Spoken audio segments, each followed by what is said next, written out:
le fait de s'occuper de lui, autrement dit, là, littéralement, le fait de s'occuper de la personne a transformé sa façon de faire les choses de sorte qu'aujourd'hui, il a plus de temps pour lui-même?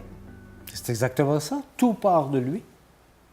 OK. C'est-à-dire que le travail qui a été fait avec lui, le cheminement que lui a fait, lui a permis d'y voir beaucoup plus clair et en plus de prendre les moyens de déléguer davantage, donc de faire confiance plus.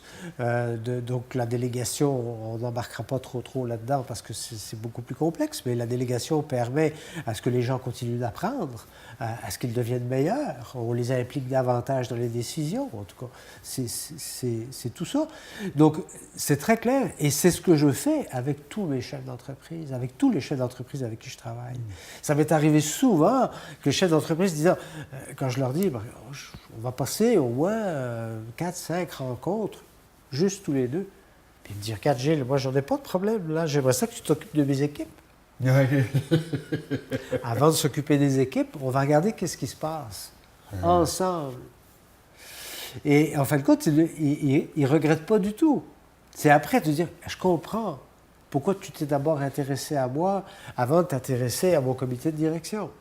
Mais je vais revenir à une question que tu viens de poser qui est extrêmement intéressante. C'est que tous les chefs d'entreprise ont un besoin de performance.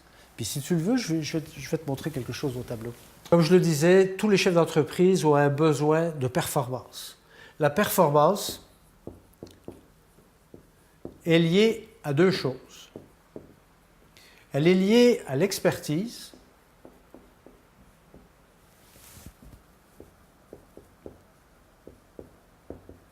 Qu'est-ce qu'on entend par expertise? On entend par expertise expérience professionnelle. Le nombre d'années que la personne a dû travailler pour devenir ce qu'elle est professionnellement. Les experts, on le sait, c'est quelque chose ça prend beaucoup de temps.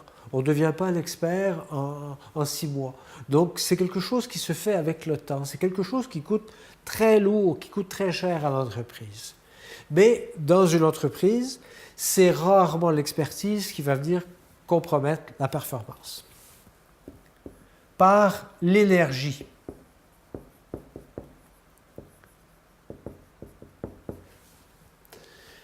Si on prend l'exemple d'une expertise qui est très haute, à 8, par exemple 8 sur 10, et qu'on met ces experts dans un milieu de travail où il y a des tensions, il y a des conflits, on va voir une performance qui va être très faible.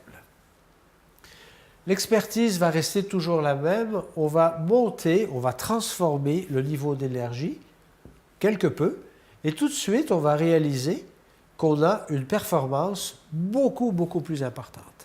Et puis je vais me rendre jusqu'au bout, c'est-à-dire qu'on est capable de monter le niveau d'énergie à un niveau tel qu'on va avoir une performance tout à fait extraordinaire. Qu'est-ce qu'on entend par transformation d'énergie? On entend de transformer la façon de penser, la façon de s'exprimer et la façon d'agir.